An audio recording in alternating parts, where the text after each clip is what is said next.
웃는 소리가 참 좋습니다. 여러분은 웃음을 잃어버린 지가 얼마나 되셨나요? 여러분 하루에 얼마나 웃으시며 사세요? 아이들은 한 400번에서 600번 정도 웃는다잖아요. 하루에 아이들은 별거 아닌 일로도 까르르 까르르 웃고. 근데 세월이 가면서 뭐가 그렇게 심각한지 어른들은 하루에 6번 내지 7번 정도 웃는데요. 웃으면 건강해지는데, 깔깔깔깔 웃으면 얼마나 건강해지는데. 사람의 웃으면 뇌 하수체에서, 뇌에서 몰핀보다도 200배나 효과적인 엔돌핀이 나온다는 것, 우리 한국 사람들은 거의 다 상식적으로 알고 있잖아요. 웃으면 얼마나 좋아지는지요. 웃으면 다이어트에도 도움이 된대요. 웃으면. 그리고 한번 크게 웃으면 하루를 더 산대요. 그러니까 깔깔깔깔 웃는 게 얼마나 좋은지 몰라요. 얼마나 웃는 게 좋은지 몰라요. 이 사람의 뇌가, 사람이 심각하면 긴장되어 있는데, 뇌가 긴장되어 있다가도 우리가 살짝 미소만 살짝 지어도 뇌가, 긴장되었던 뇌가 이완된대요. 뇌가 이완이 부드러워지는 거죠. 이완이 되면 어떤 현상이 나타나느냐? 뇌가 이완이 되면 정보를 잘 받아들인대요.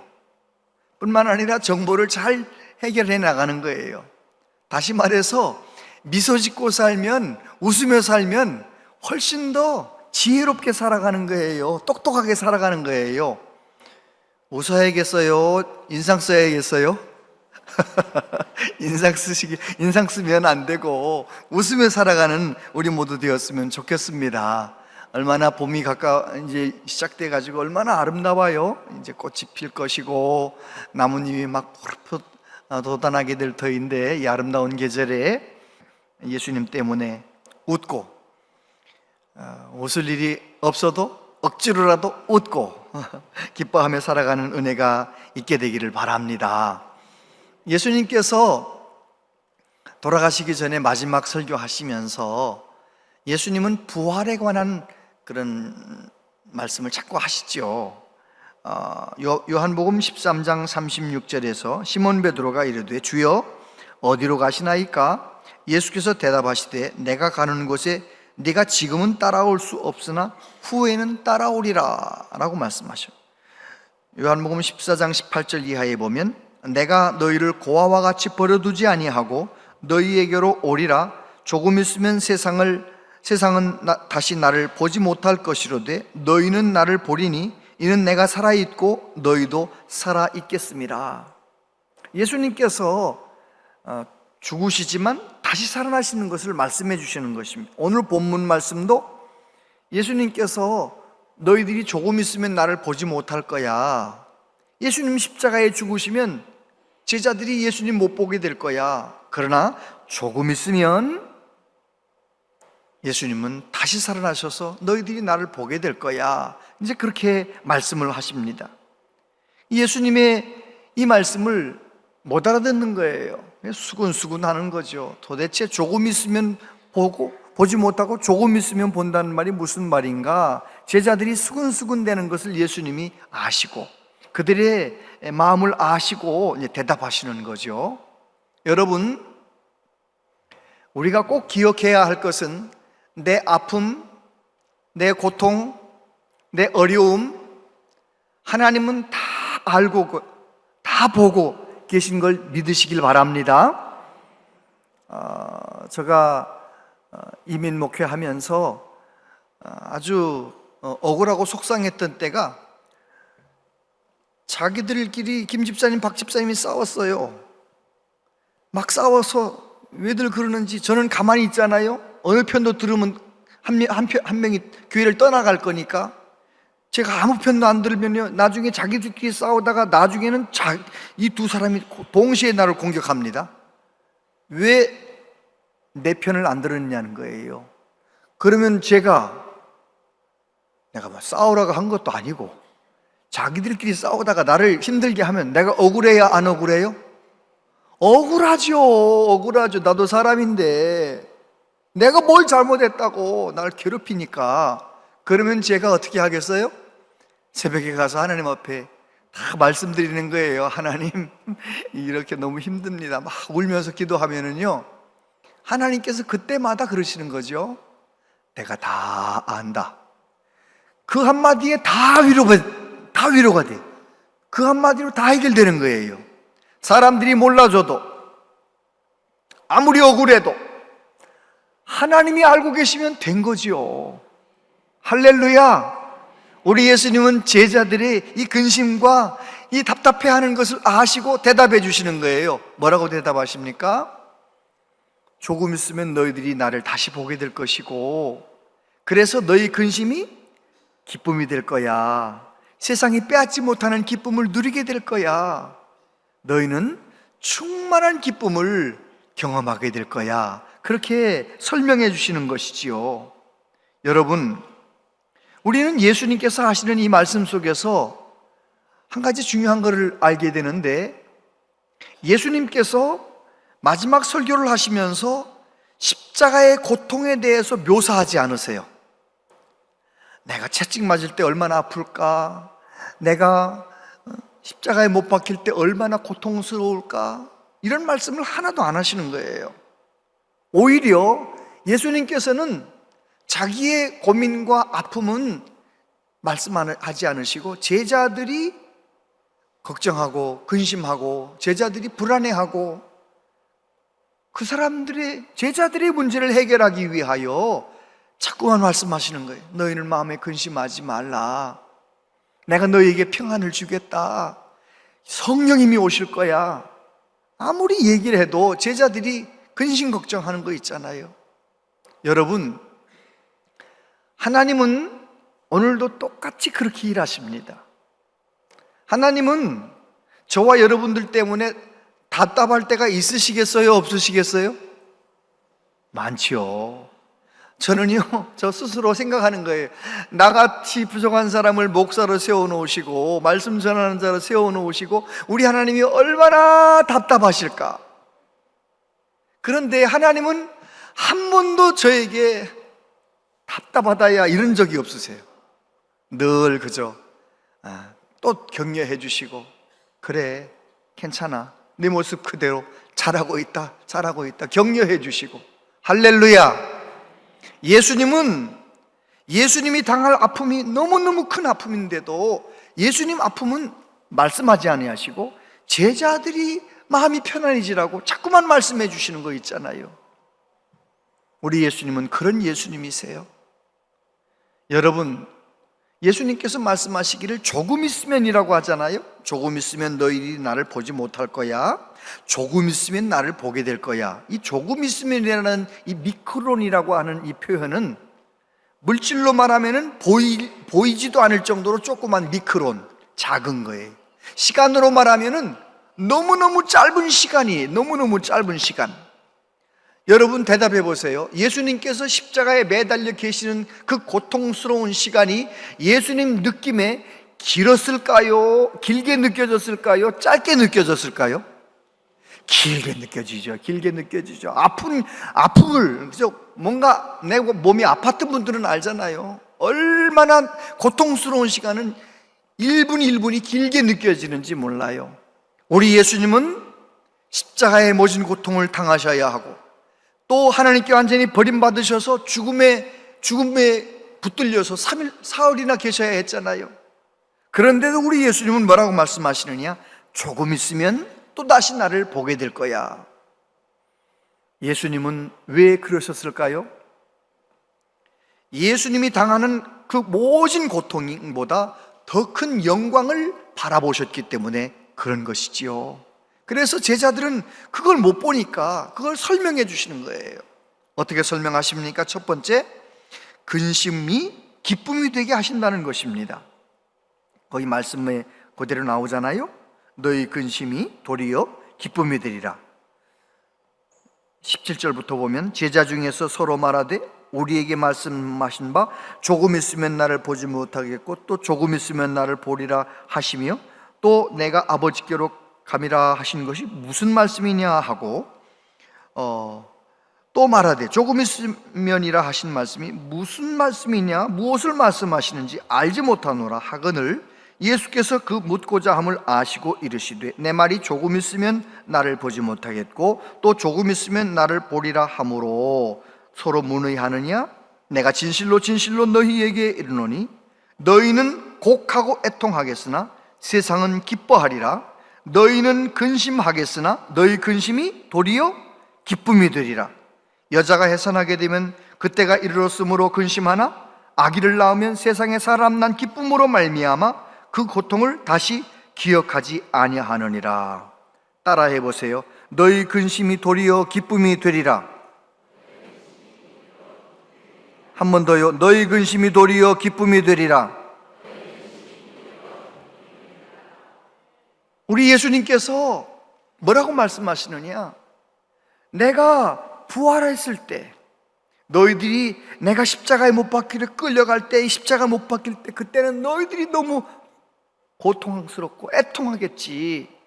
그러나 세상 사람들은 기뻐할 거야. 여기서 세상 사람이 누구예요? 예수님을 그렇게 미워했던 지도자들, 예수님이 좀 세상에서 없어졌으면 하는 그 사람들은 예수님이 십자가에 못 박힐 때 좋아했을 거라는, 기뻐한다는 거예요. 그런데 너희 근심은 도리어 기쁨이 될 거야. 예수님은 우리의 근심이 변하여 기쁨되게 만드시는 주님이십니다.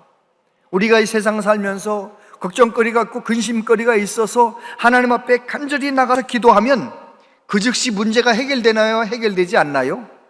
해결될 때도 어쩌다 있지만 대부분은 기도 막 부르짖는다고 해서 문제가 해결되는 게 아니에요. 뭐가 변화되는 거예요? 내 마음이. 그 문제 때문에 하나님 앞에 간절히 매달려 기도하다가 내 마음 가운데 주님이 주시는 기쁨이 찾아오는 거예요. 그래서 근심이 변하여 기쁨되게 만드시는 것이지요. 그 예를 들으셨어요? 뭐라고 예를 들으셨느냐? 여자가 해산하게 되면 근심하지만 아기를 낳고 나면 그 근심을 잊어버린다. 아기를 얻은 그 기쁨으로 잊어버린다. 제가 그걸 경험했잖아요. 제가 총각일 때, 신학생일 때 어느 전도사님에게 가가지고 한의원 하는 전도사님에게 침을 배웠어요. 침을 배웠는데 그 전도사님이 신혼이었는데 사모님이 배가 불러서 제가 늘 가니까 진통이 오는데 마침 제가 그 자리에 있어가지고 저보고 같이 가자는 거예요. 산부인과에. 그래가지고 제가 택시를 불러가지고 사모님하고 전도사님 모시고 이제 갔잖아요.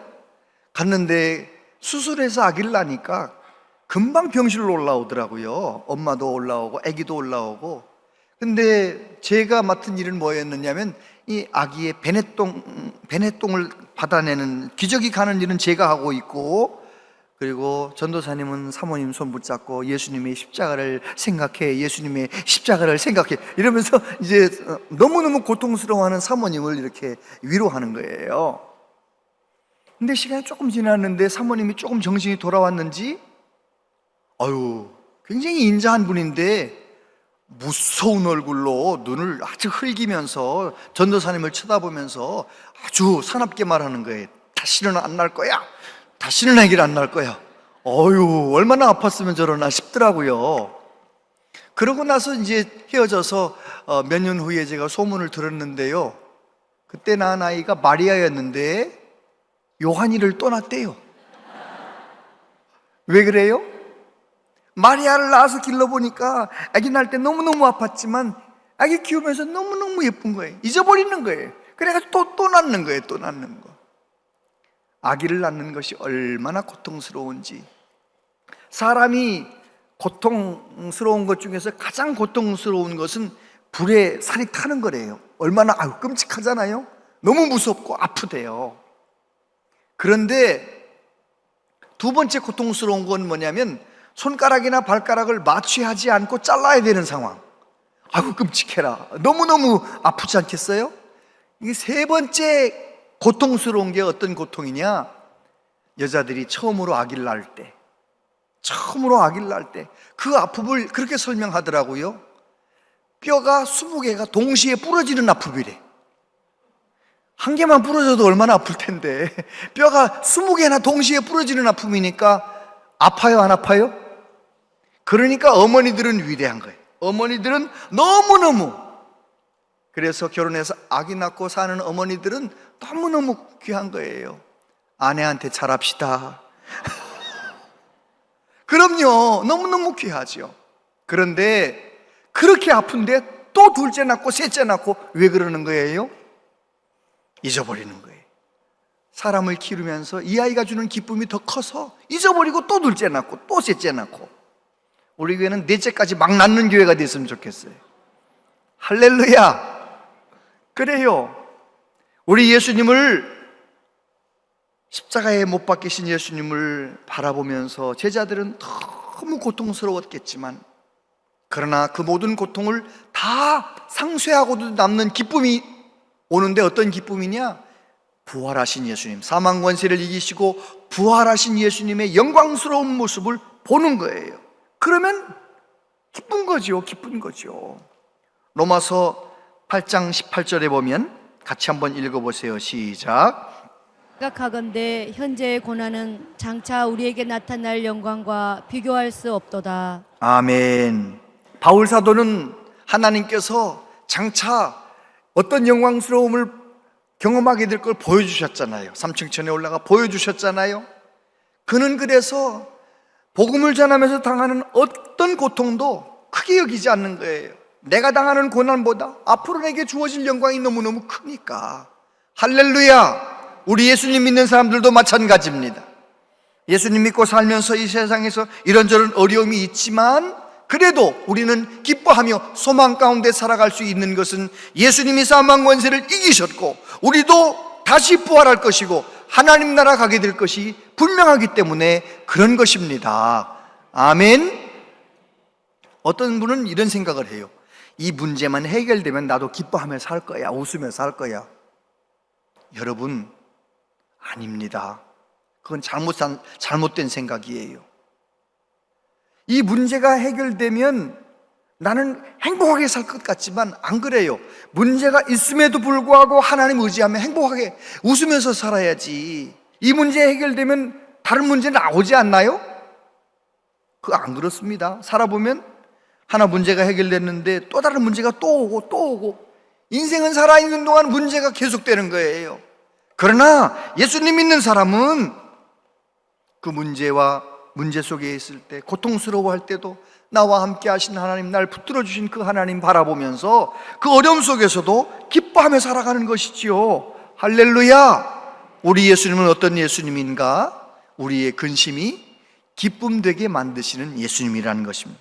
두 번째, 예수님이 주시는 기쁨은 누구도 빼앗을 수 없대요. 22절 같이 읽어보세요. 시작.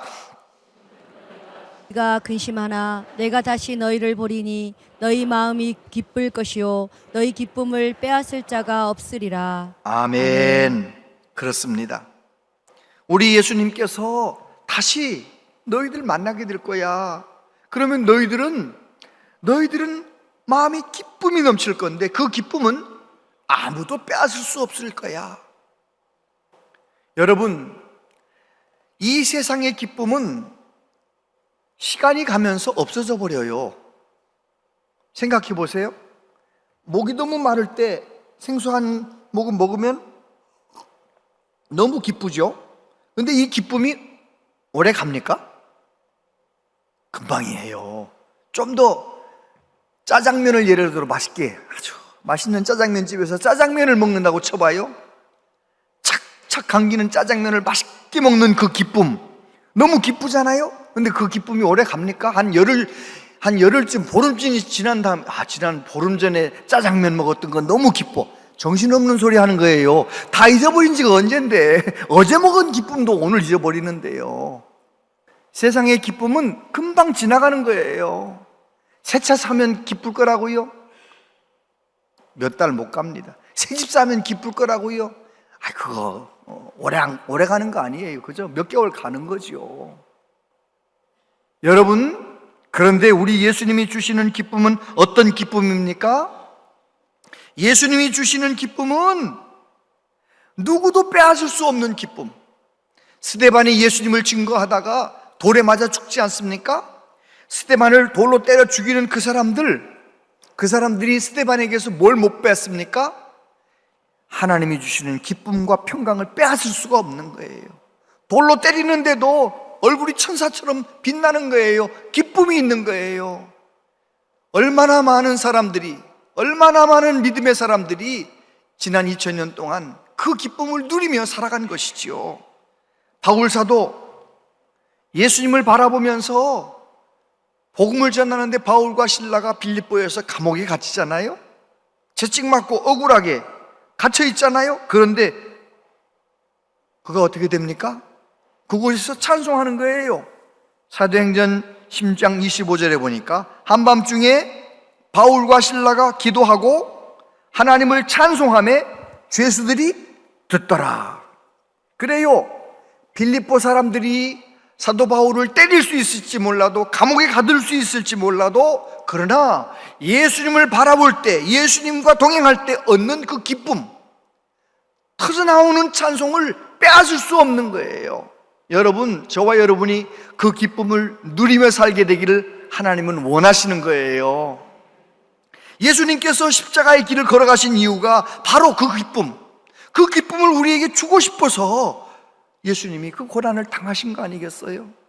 그러니 예수님 믿는 사람들은 예수님이 당하신 십자가를, 예수님이 당하신 그 고난을 생각하면서 내가 항상 기뻐하는 것이 하나님의 뜻인 줄로 알고 세상이 빼앗을 수 없는 예수님 주시는 기쁨을 누리며 사시게 되기를 바랍니다. 세 번째, 어떤 기쁨이라고 말씀하십니까? 충만한 기쁨을 주신대요.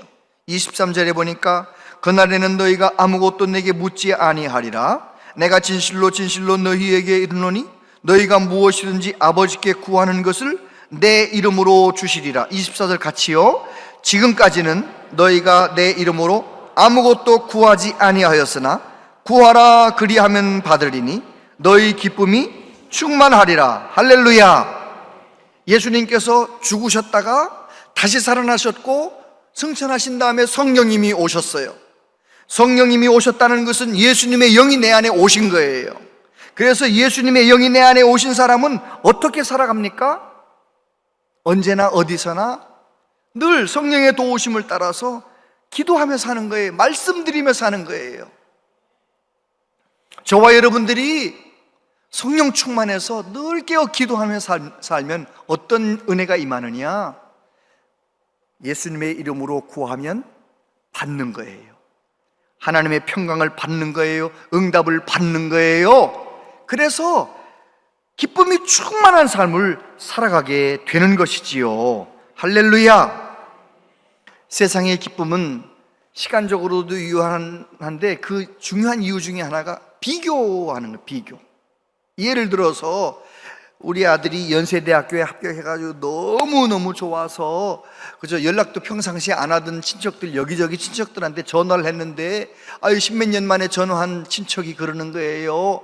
연세대 가서 잘 됐네. 우리 아들은 서울대 갔거든. 그러면 어떻게 되는 거예요?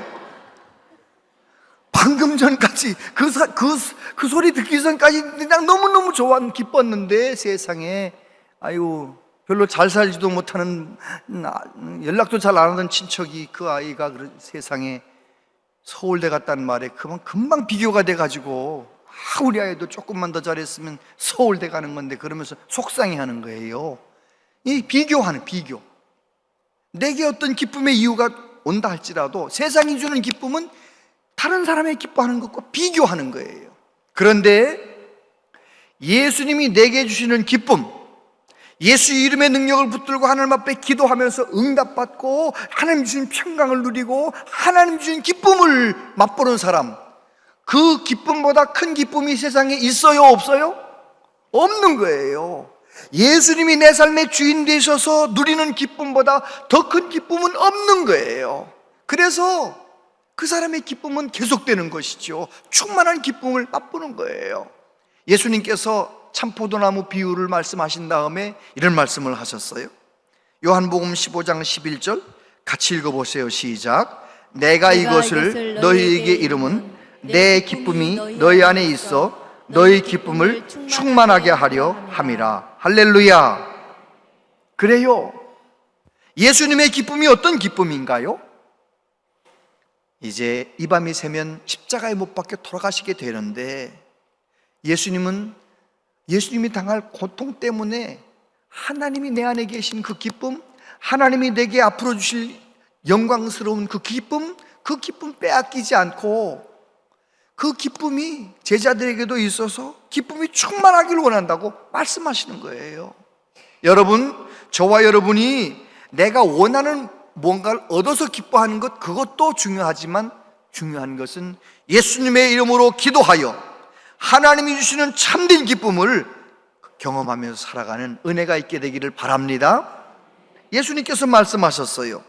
예수께서 대답하여 이르시되 이 물을 마시는 자마다 다시 목마르려니와 내가 주는 물을 마시는 자는 영원히 목마르지 아니하리니 내가 주는 물은 그 속에서 영생하도록 솟아나는 샘물이 되리라. 할렐루야. 예수님이 주시는 기쁨, 참된 기쁨, 영원한 기쁨, 그 기쁨이 내 안에서 작동하면 우리는 내 속에서부터 새로워지는, 내 속에서부터 기쁨이 넘치는 거예요. 그것은 구약시대에도 마찬가지입니다. 다윗이 뭐라고 노래합니까? 시편 16편 11절 같이 읽어보세요. 시작. 주께서 생명의 길을 내게 보이시리니 주의 앞에는 충만한 기쁨이 있고 주의 오른쪽에는 영원한 즐거움이 있나이다. 할렐루야.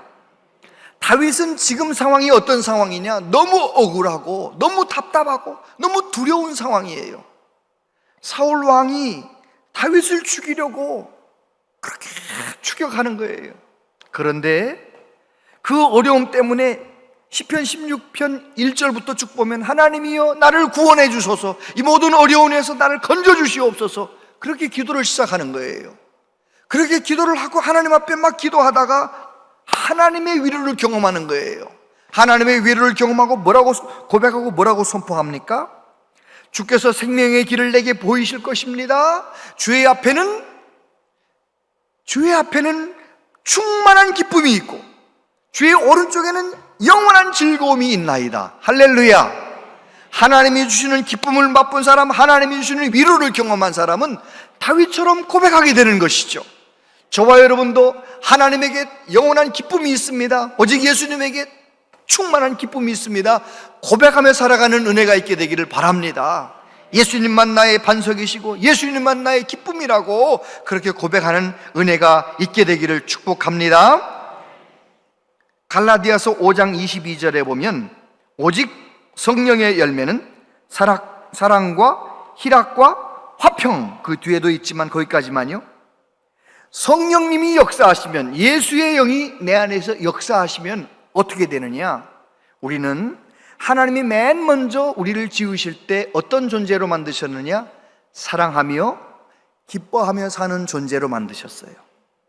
사람을 창조하실 때 하나님의 형상을 닮아 하나님의 사랑으로 서로 사랑하면서 또 만물을 사랑하면서 기뻐하며 살도록 만드셨어요. 동산 이름도 기쁨의 동산, 에덴 동산이라고 말씀하셨잖아요. 그래서 예수님 제대로 믿는 사람은 어떤 사람이냐? 성령의 도우심을 받아 사랑하며 살고 기뻐하며 사는 사람. 할렐루야. 그 사람이 매력적인 그리스도인인 거예요. 교회를 다니면서도 인상 쓰고 다니는 사람들이 있어요. 그러지 마세요. 그러지 마세요. 내가 혹시 거울을 보면 인상 받아, 나 늘 인상 쓰고 산다, 너무 심각하다, 그러면 릴레이 기도나 교회에서 무슨 기도회 같은 거 할 때 와가지고 간절히 기도하셔서 여러분의 심령이 새로워져서 정말 충만한 기쁨을 맛보시게 되기를 바랍니다. 성공의 주교 남아공의 투투 주교가 이런 말을 하셨어요. 그분은 노벨 평화상을 받지 않았어요? 세상을 보살피고자 하는 사람에겐 매력과 기쁨이 넘쳐야 합니다. 그래서 보살피고 돕고 베푸는 일이 짐이 아니라 기쁨이라는 사실을 모두가 알 수 있게 말입니다. 스스로 자신에게 기쁨을 주세요. 이것이 세상에 사랑, 도움, 치유를 전하는 위대한 선물입니다. 무슨 말인가요?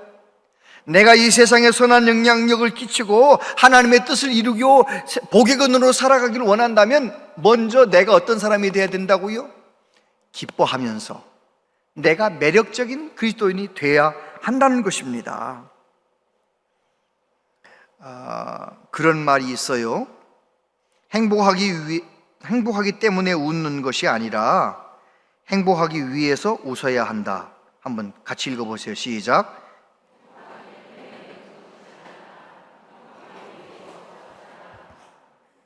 굉장히 중요한 말이에요.